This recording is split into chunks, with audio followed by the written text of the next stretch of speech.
Hello everyone, this is Divine Erdrick. So, first a quick update.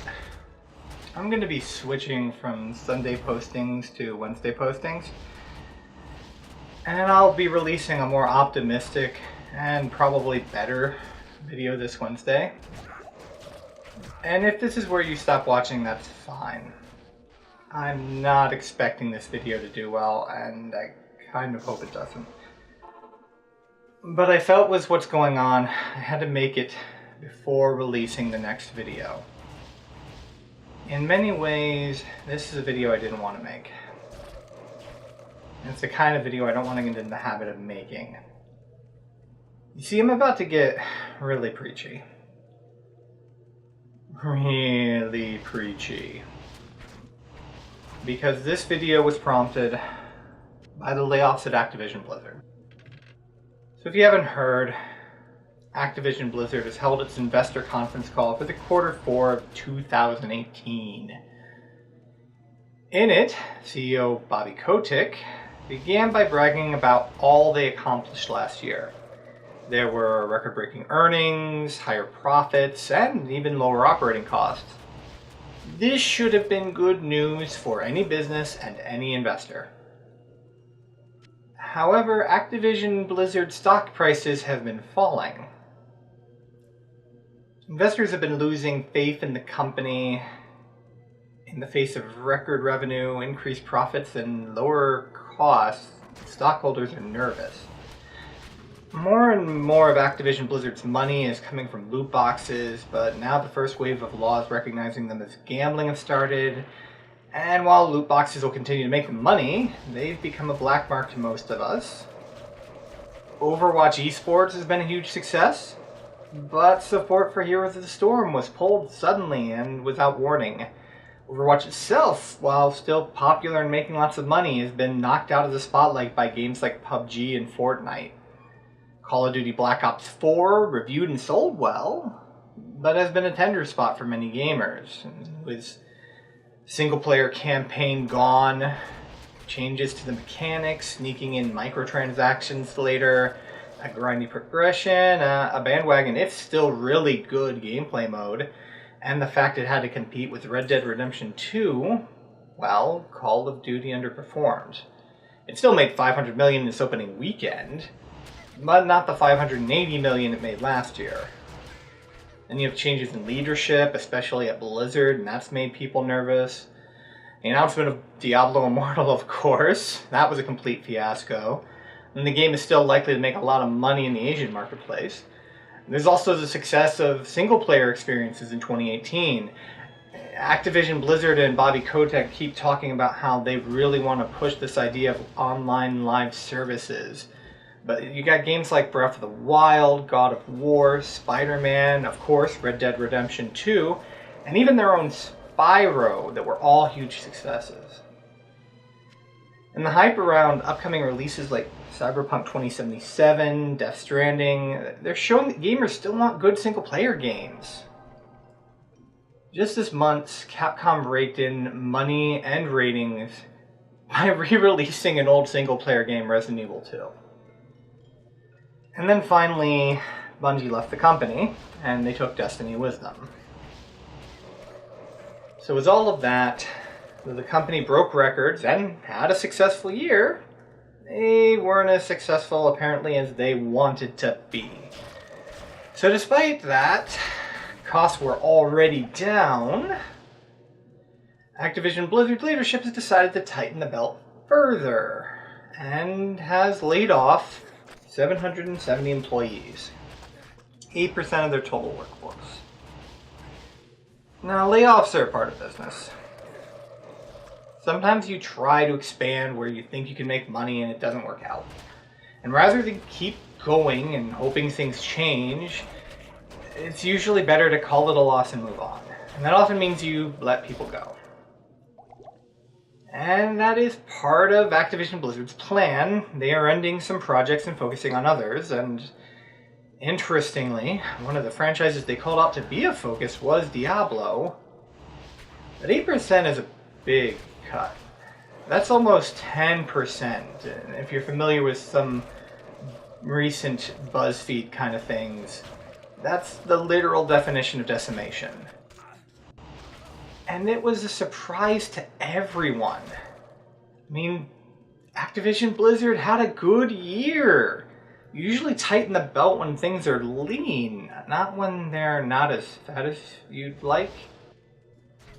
None of these people bear much, if any, responsibility for why the company didn't make more money. I mean, let's look at this. You've got pushing loot boxes, pushing esports, messing too much with Black Ops, the explosion of Battle Royale, leadership changes, bad announcements, pushing to harden the live services, and then breaking with Bungie. Now, what of that list did the people on the ground level have any control over? Loot boxes, cuts to Black Ops, and live service models, those are all financial level decisions. Esports losses and not anticipating and competing with Battle Royale are marketing failures. Leadership changes and breaking with Bungie are all decisions at the highest executive level. Activision Blizzard's failures last year were failures of leadership, but they're making the people at the bottom pay for it. Now, one story going around right now is that of the Nintendo executives, including President Satoru Iwata, taking pay cuts because the Wii U underperformed. Iwata himself took a 50% pay cut to help cover Nintendo's losses. Well, let's do some quick math. Bobby Kotick made over $28 million in 2018 from a combination of salary, bonuses, and stock awarded. Oh, and by the way, by comparison, Iwata only made $2.1 million before he took his pay cut, after the failure of the Wii U. So let's say Kotick took the same 50% pay cut. He'd still be making $14 million in salary and stock awards. More money than most people will see in a lifetime. Now let's say on average, one of the laid off employees makes $50K a year. And it's my understanding that is an extremely generous ground floor employee salary at Activision Blizzard. Bobby Kotick's 50% cut could keep 280 of the 770 employees. Now, that's not all of them. But we still have 6 more executives who took part in the conference call alone. Kotick and the other executives aren't taking any cuts or suffering any penalties for the subpar success. Instead, they're claiming bonuses. And really, when you think about it, shouldn't they? Activision Blizzard had a good year. But the investors are still disappointed, and someone has to pay for it. But Kotick alone has 175 million shares of stock in the company. And since each of those shares is a vote, the executives can just vote themselves their full pay plus bonuses. People working on the ground to go find new jobs. And this is the kind of story that leaves you wondering how this can happen. The company has a record-breaking, successful year, but the stocks are down and people are getting laid off. It's the kind of story that not only shows the flaws in the system, it makes some of us lose faith in all of it. But while I'm going to have to touch on some of the stuff to talk about what's going on here, I'm going to try to avoid making this too political, at least as much as you can when you're talking about something caused by our economic system. But one thing this story has also shown is how little some of us understand the game industry and how it works. See, for most of us, there are 2 groups that are important when you talk about the game industry. The gamers and the game companies. And a lot of how we make our purchase decisions and how we encourage others to make theirs is based on that idea. And that is a really, really oversimplified way of looking at it. There's a lot of pieces to this puzzle, too many to even come close to talking about in this video. But let's talk about the major players in this game of games. We'll start from the bottom and we'll work our way up. In my opinion, the people truly on the bottom of this system are the developers and those working for them.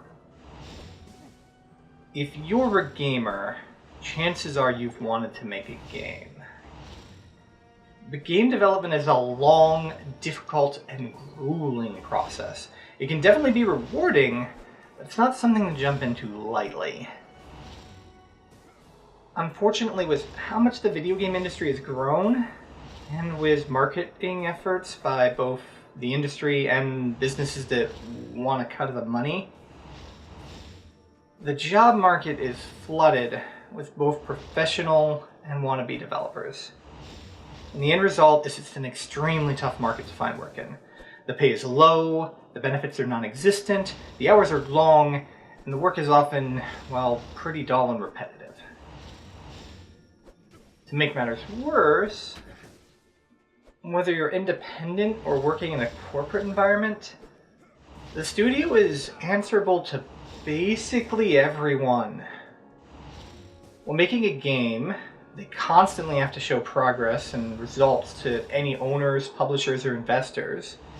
If there are any delays or budget issues, which happen with anything as complex as game development, they have to justify them and usually come up with some kind of plan to get back under budget and on schedule.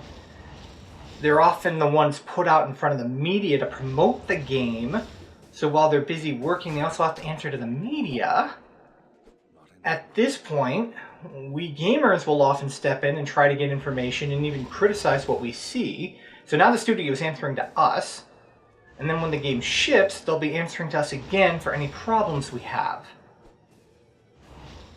Fortunately, if the game's successful, this can also be the rewarding part, as well. We've been kind of known to heap praise at games we love. Sometimes the studio, even in corporate development, is also responsible for dealing with the business end of things. They may end up being the ones that have to handle all the returns and customer complaints. Then, finally, when the numbers come in, they have to answer again to the owners, publishers, and investors, and the demands for ratings and sales keep getting more and more unreasonable. So basically, everyone is the boss of the dev team all the time. And then you've got the development schedule the AAA publishers have created. You start with design. It used to be the studio was responsible for this. They designed a game and then approached the publishers. But more and more, the publishers have been pushing their own designs. Either way, the studio starts with a small team to iron out all the details.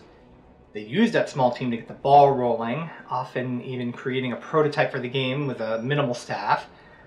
Once they get the green light, they then agree to a budget and a timeline. Some publishers are more flexible than others, but overall budgets have gotten leaner and the timelines have gotten more strict. And finally, the studio will get to hire the staff they need. And nearly all of that staff will be salary. They will receive the same paycheck no matter how much they work, no matter how well the game does. But it's not uncommon for that staff to be forced to work on multiple projects at once. In many cases, this will limit the time any member of the team can dedicate to the project. And in the worst cases, they'll be forced to work 2 full-time schedules for 2 separate projects. EA's been notorious for this. With staff being overworked and underpaid, and with joke benefits packages, if any, then the performance will often suffer. And game projects already have the trouble meeting deadlines. But the publishers will have built their schedule around the timeline the developer was forced to agree to. The end result is the game often has to be finished up in what is called crunch. During crunch, the team often lives at the office. 80-hour work weeks are the norm. It was reported that Rockstar required their team to work 100-hour weeks to finish Red Dead Redemption 2. Then, as soon as the game ships, the publisher will begin pushing for changes.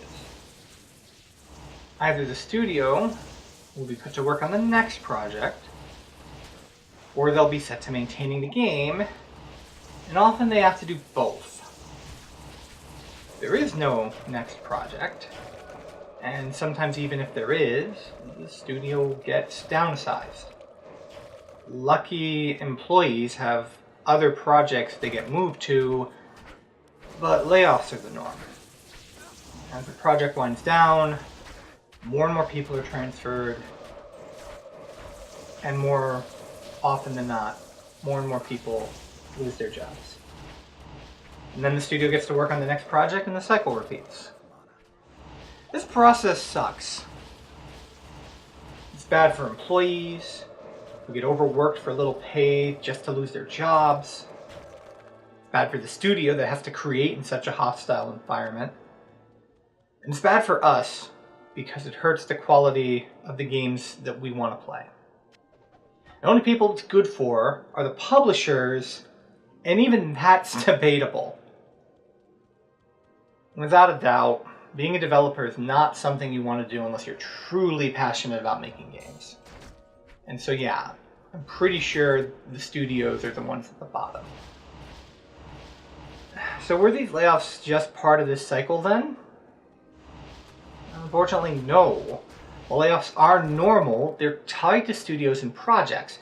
This was a large-scale layoff in a major publisher. We've seen these before, just never for a successful publisher after a successful year. So who's next up on the ladder? Well, in my opinion, that's us. That's right. Us, the consumers, the customers, the gamers. You know, the ones who are supposed to be always right. We're only the next rung up. This shouldn't be the case. It's not how markets are supposed to work. The way it's supposed to work is that consumers, again, that would be us, demand products with our money. Businesses then supply those products to get our money. If the businesses offer a product we don't want, we're supposed to take our money and leave. But decades of marketing have convinced us not to do this. As gamers, we often feel a sense of loyalty to the games we love and the studios that make them. And I was no different. I've said before that if you mine the Blizzard forums, you can find posts of me defending them during the development of Diablo 3. While some fans were making perfectly good points about the direction of the game, I took the stance that Blizzard knew what they were doing. I was every bit the loyal fanboy. And publishers have taken advantage of this, using it to charge more and more money for less and less content. And one reason Call of Duty wasn't as successful is that so much content was cut from the game to be bought through special editions or season passes at higher prices than ever. And Black Ops 4 still made $500 million in its first weekend. Activision Blizzard cut out content from previous Call of Duty games and sold it back piece by piece at ridiculous prices, and overwhelmingly, we bought it. And here's the funny thing. One of the reasons people argue about spending money on games like this is to protect the studios. But even though the publishers are pulling in more and more money, the situation for the developers seems to be getting worse. Again, Activision Blizzard made record revenue in 2018. They had higher profits, they had lower costs, and they cut jobs. The ones immediately exploiting the devs' hard work. The ones taking advantage of us and our loyalty. The basic idea behind publishing is actually a really simple one, and it's a good one. You have an artist, and they want to make something. A book, a movie, an album, or in this case, a video game. While working, they need money to live on and fund the project. And once it's complete, they probably don't have a way to get their work in stores. Enter a publisher. That's a business that covers the cost until the product is released, helps release the product, and in exchange, they get a cut of the sales. If everything works out, the artist gets their project in the people's hands and they make money. The publisher gets their costs back and they make money. Really good idea, honestly.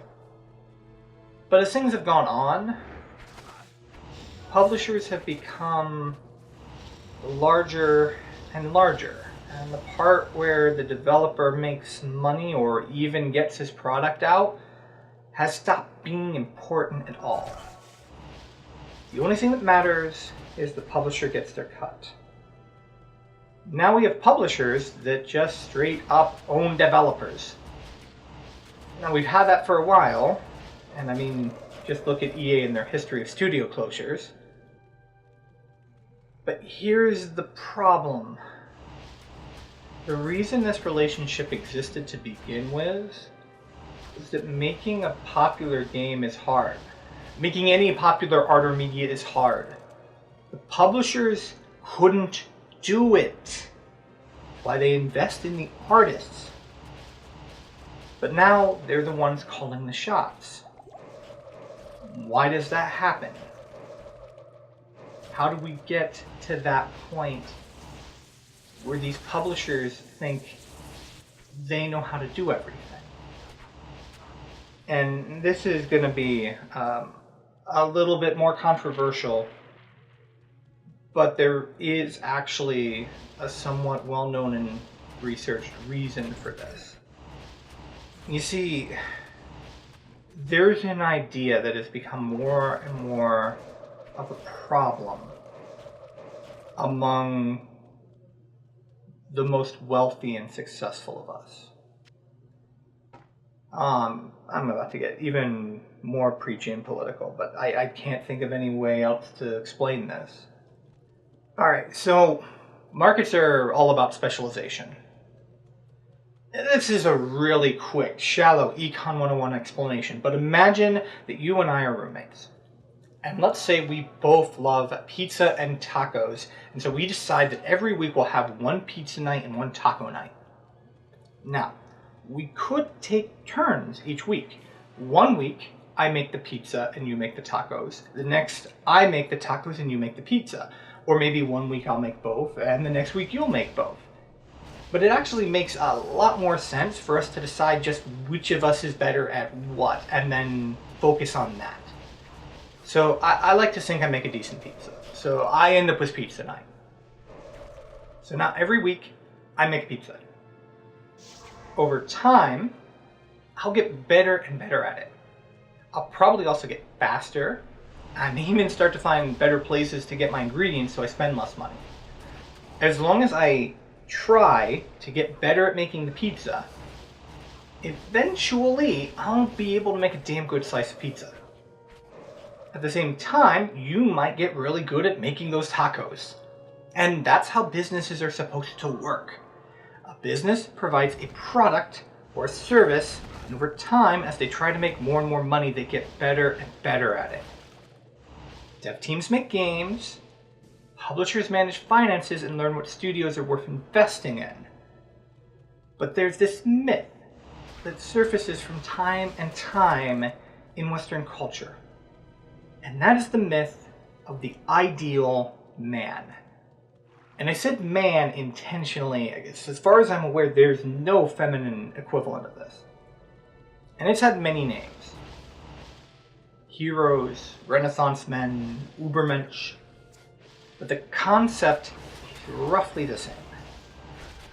The ideal man can do anything, can succeed at anything. He's not just well-rounded or jack of all trades, He can accomplish literally anything he puts his mind to.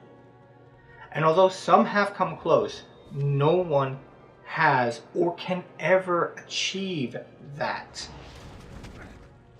It makes a great goal, it's just not an achievable one. See, everything we're good at, we've developed over the course of our life. And wow, yes, some skills we've developed can be good starting points to build on others. We can't just suddenly become a master of something no matter who we are. And believe it or not, it's actually more difficult for businesses to change than it is for us to do it. Businesses tend to be very slow, cumbersome entities. Taking a business that makes great pizza and then expecting them to become good at making tacos overnight is a pipe dream. But those of us that are often successful buy into this idea that if we are good at one thing, we can be good at anything. We can be a success doing whatever we want. We somehow completely forget all the time and energy we put into that success. And now part of the problem is marketing.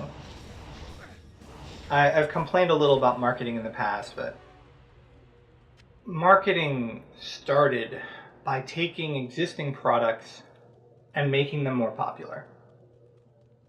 And this worked really well. And it's made the marketing firms very successful. And as they've gotten more and more successful, they've come to believe they can make anything popular. The joke is that the best marketer could sell people their own crap back to them. But this hasn't turned out to be true, especially in entertainment. When marketing gets a good product, they can make that product successful. When there's a popular franchise, they can keep up the interest, love, and loyalty for it. They can even keep a product popular while its prices go up and its quality goes down, like Call of Duty. But time and time again, we've seen they can't make a hit product out of thin air. They can't just make a franchise suddenly exist. They keep trying. They keep trying to do it. And they keep failing. But just like with the relationship between developers and publishers, the lines between publishers and marketers have also blurred. In some cases, the firm has basically taken the publisher over. And in others, the publisher creates these large in-house marketing firms. But either way, the end results are the same. Successful publishers and marketers working together, thinking they can make cheaper games for more money, and not just sell them, but make franchises out of them. And it doesn't work. They just keep failing.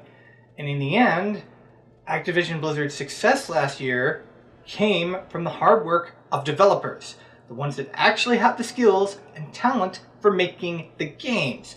Bobby Kotick and his ilk had nothing to do with it besides writing checks.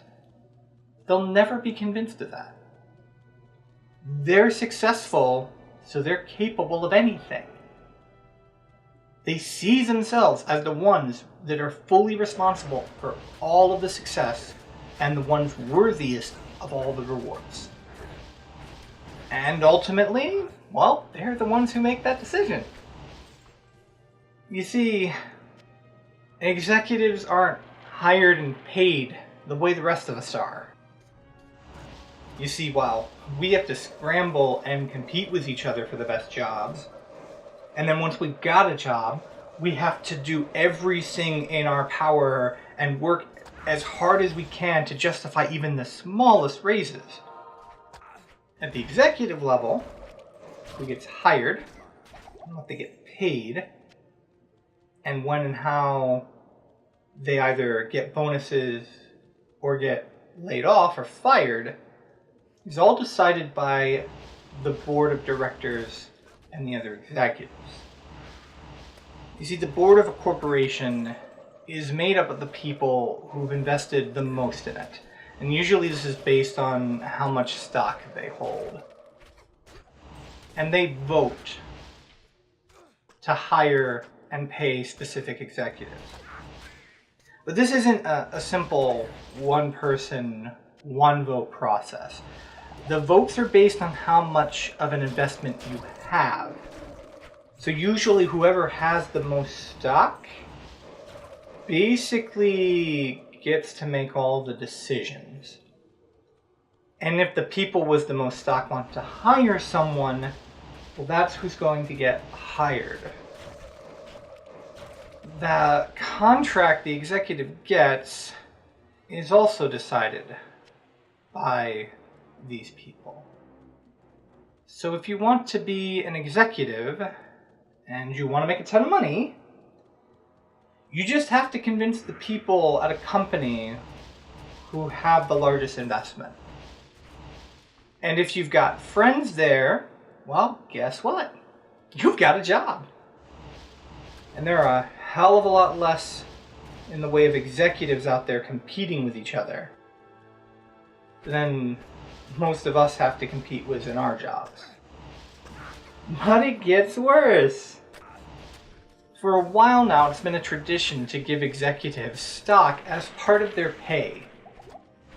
And you'll usually hear two good reasons for this. And the first is that by having part of the executive's wealth be stock in the company, that'll make them want the company to succeed. The better the company does, the more the stock is worth. The second is that the executives are ideally the individuals with the skills to make the best decisions for what the company is going to do and what directions they're going to take. So that stock gives them a voice in the decisions made at the highest level. But the end result is that the executives get to be their own bosses. They get to be one of the people that decides how much they get paid and whether they get a bonus or keep their job. So Activision Blizzard didn't perform as well as investors wanted. And even though they won't admit it, it's because of leaders like Bobby Kotick. So here's the question. Does Bobby Kotick get to keep his job, his pay, and his bonuses? I don't know. Let's ask his 175 million shares in the company. And even if those shares alone aren't enough to win the vote, all of the executives are getting these shares. So this quickly becomes an I scratch your back and you scratch mine situation. Hey guys, we didn't do as well as we thought we would. All in favor of us keeping our jobs and getting raises and bonuses, say aye. So, while the studios are working their butts off for salary pay and we're paying more and more for lower quality products, they get to decide where the money goes. And because they see themselves as the successful, ideal men, they think they're the ones that deserve that money. And many of you think that that's where the story stops. But when you really think about it, a lot of this still doesn't make sense. When we look at these issues, we're still left with questions. If sales have been slipping for Call of Duty, why are they cutting content instead of making the game more attractive? If loot boxes are controversial, why are they doubling down and not looking for the next big way to make money? If gamers are spending their money on single-player experiences, why are they focusing on live services? And since overall quality and success of studios has a lot to do with when gamers spend their money, why are they working these studios to death? In fact, when you look across the AAA studio space, everyone seems to be having problems, at least here in the States. When you look at Activision Blizzard, EA, ZeniMax, they're all losing right now in many ways. But other companies are winning. And a lot of it is foreign companies winning. But at the end of the day, the most important question of all is still the one we started with. Activision Blizzard is still successful.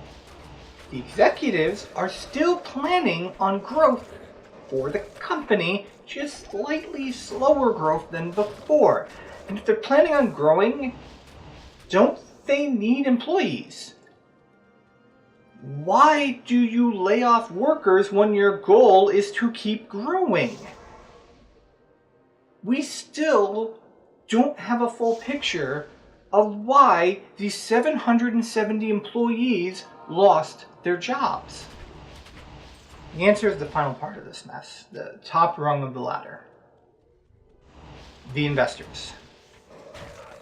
Wealthy as Activision Blizzard is and Bobby Kotick are, as much money and exclusive licenses as EA has, as much clout and recurring revenue as Bethesda and ZeniMax have found, they all have to bow to the will of people with the money. And that's not talking about us. Just as they make their dev teams feel the crunch for their benefit, the American investors are doing the same. Investment is very similar to publishing, but it's on a much larger scale. Let's take a business. That business has been successful, and because of that, it wants to grow. But it needs some money to get started.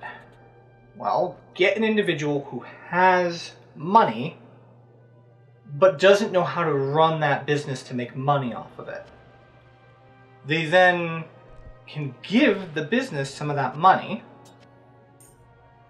and the business can then grow. The business will make more money, and in return, the investor gets their money back and also gets paid what's called a return. The business gets to grow and be more successful. The investor not only gets more money, but they've gotten that money from a new market they didn't have revenue in before. This is such a good idea that we have come up with a ton of ways to get businesses and investors together. In addition to direct investment, you have things like savings and loans, stocks and bonds, capital and commodities. But as those of us with money have invested more and more, what we define as wealth is more and more becoming investments. And this should still be a good thing. After all, if more wealth is investment in business, then everyone will want businesses to be successful, right? But a handful of people have gotten really wealthy this way. The kind of people that the phrase filthy, stinking rich gets used for. And those people have been demanding more and more in return for their investments. And it's becoming harder and harder for businesses to find good investors, meet their demands, and then pay the returns those investors want. And even worse, some of these individuals have gotten kind of vicious. You see, some people have come up with strategies where they invest in businesses with such strict demands that essentially it allows them to take full control of the business. At which point, they run the business into the ground. And this isn't back to that they think they know how to run the business better. They're doing it intentionally, because what they're doing is they're forcing the business to pay for all of the costs and expenses while they take all of the revenue. And then they take those earnings and they do it again. Now, some of the times this genuinely is because of the whole ideal man thing again. And these people are very successful, and so that success has tricked them into thinking that they can do anything. Again, forgetting all of the time, work, and effort they spent getting to where they were. Bobby Kotick probably doesn't know a thing about making video games. But he's at least in a position where he can see what's going on. He might be looking down from an ivory tower with a golden parachute at the ready, but at least he has a chance. These investors, they know less than he does. And you can see it by how they keep buying all the bull that publishers feed them about how much they'll grow and how many copies a game will sell. But they can't be convinced of that. They're all successful people with the bank accounts to prove it. And they've convinced themselves they're the closest to being that ideal man. And that man can do anything they set their mind to. And so they're going to make their demands of companies like Activision Blizzard. And even if they know that in return they're being fed lines, even if they know their demands are bad for the company, they don't care. American investors have shown that they are willing to kill businesses and destroy jobs as long as they get their money. And the investors didn't get the money they wanted. So they had to have their pound of flesh. And so here we are. We're finally here. We finally hit the reason. That is why 770 people lost their jobs.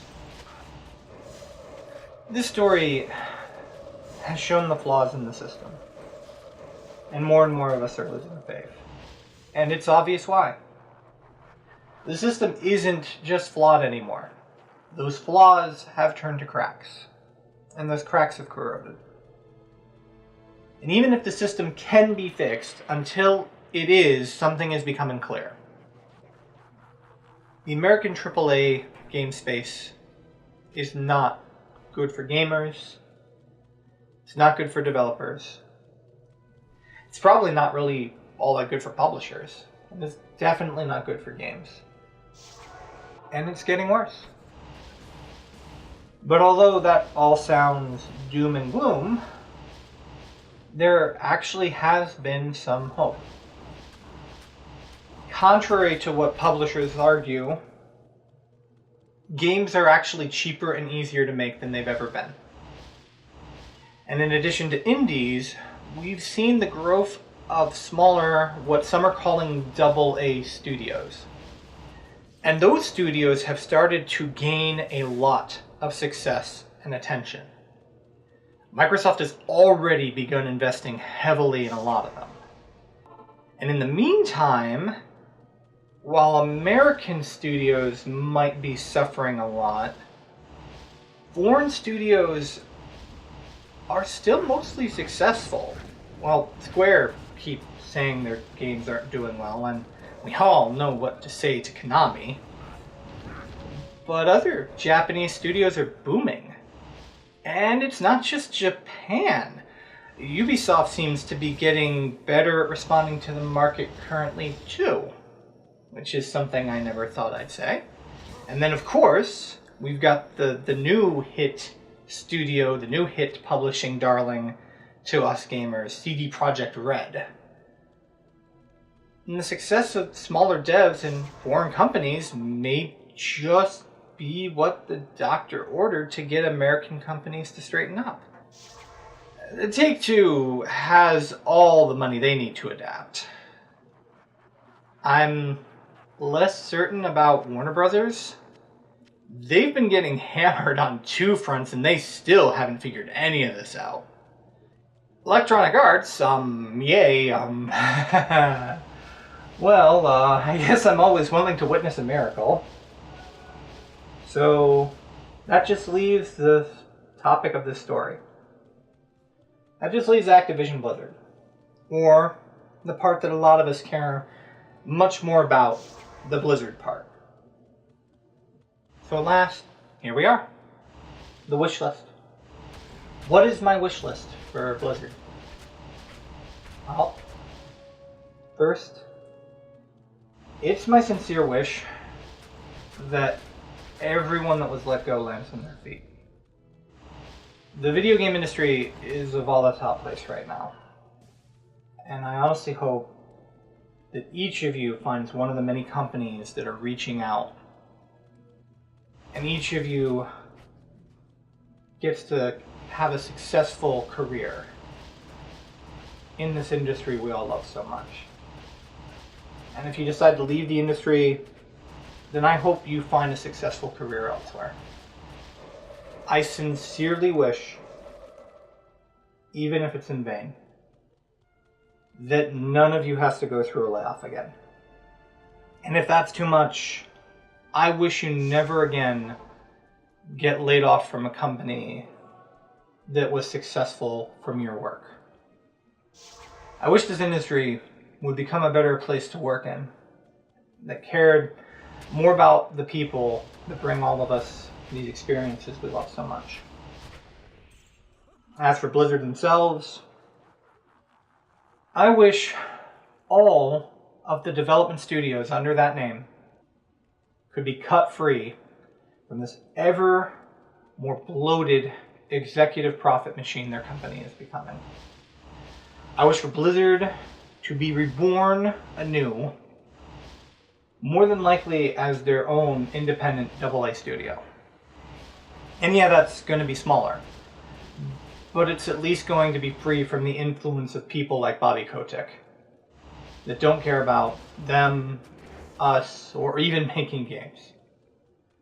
And I wish that Blizzard and its teams could go back to what we've all loved them for, making great games. I want loot boxes to become a bad memory. I want live services to support the studio instead of earning more money for executives. I wish for Blizzard to be free to make the projects they're passionate about. None of this, here's a game that might have been better, but we have to figure out how the higher-ups will get their cut. No, we want people excited for a game being made for another market because we're still not making enough profit. I wish that Blizzard never again has to release a game early into beta so that they can start getting hype and revenue before it's finished. And I don't want to hear about how the game they just announced will be playable on a fixed deadline. I don't ever want to hear that. The only public deadline a Blizzard game should have should be soon. TM, of course. And I never, ever want to see them trapped into the cycle of releasing unfinished products to fix later. I wish for Blizzard to again be the company that started by 3 friends out of college. A company that they said was dedicated to a simple idea, making the games that they wanted to play. So I'm sending all of my best wishes to everyone that lost their jobs. And I feel that I should apologize. I'm sorry that I and other gamers haven't done more on our side to make the industry a better place for all of us. I'm sorry I ever bought into hype cycles and brand loyalties that have convinced publishers they can get away with exploiting you. I'm sorry I ever cared more about a brand name or a lead developer while you all slave away namelessly. I'm sorry I haven't spoken up enough against these destructive cycles of hire, exploit, crunch, and layoff. And I'm sorry if I ever wrote or said anything angry at you because you were forced to work on a game that I didn't want. And I realize that wishes and apologies can't feed you or your families while you're trying to find work. And honestly, I don't know what this video on my tiny channel will ever accomplish. But I wanted to do something besides just saying good luck and then solo boycotting the products made by the companies that pull stuff like this. This has been Divine Erdrick. Be safe out there.